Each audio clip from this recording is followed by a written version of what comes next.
갑자기 또 집이 사라지게 된 여성 A씨의 사연입니다. 이 A씨 남편 같은 경우는요, 결혼 전 부모와 함께 살고 있었는데 그러다 이 부모가 시골로 내려가면서 빈집을 물려받게 됐습니다. 이곳에서 신혼집을 차리게 된 건데요. 큰 어려움 없이 신혼집이 마련되자 이 A씨는 내 집 마련을 위해 모은 돈을 집에 투자했는데 인테리어 공사와 가전기기 같은 혼수 비용으로 5천만 원가량을 지출했다고 합니다.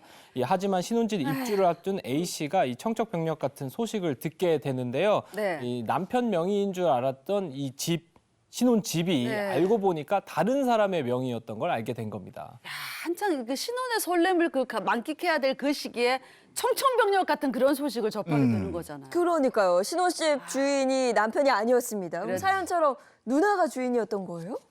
남편에게는요, 이 결혼한 누나가 한 분 있었는데요. 네. 이 신혼집이 바로 이 시누이 내 거였습니다. 그러니까 정확하게 얘기하면 시누이의 남편인, 즉 A씨의 시매부 것이었던 겁니다. 아. 이 시누이 가족이요, 사업 때문에 해외에 살고 있었고요. 평소 교류를 하지 못해서 결혼식 이후에야 이 한국에서 잠시 만나서 식사를 할 수 있는 자리를 만들었다고 아유. 합니다.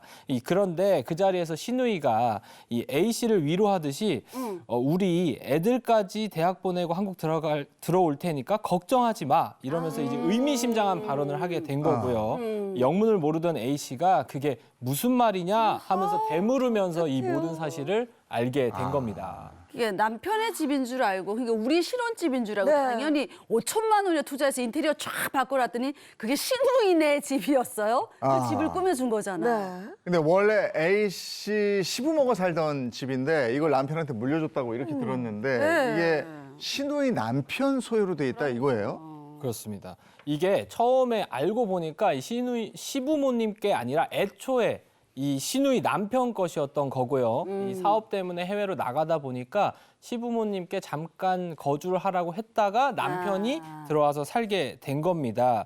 그러다 보니까 언젠간 시누이네가 들어오게 되면 다시 집을 내줄 수밖에 없는 그러네. 상황이 만들어진 거죠. 그래서 이 A씨 부부가 굉장히 충격을 받은 상황에서 이 남편에게 아내가 왜 똑바로 말하지 않았느냐고 얘기를 하니까 네. 남편은요, 이걸 꼭 말했어야 했냐 하면서 뭐래? 나는 개받아쳤다는 겁니다. 뭐래? 아, 야. 이해가 안 되는데 남편은 이 명예에 대해서 굳이 밝힐 필요가 없다 이렇게 생각을 했던 것 같아요.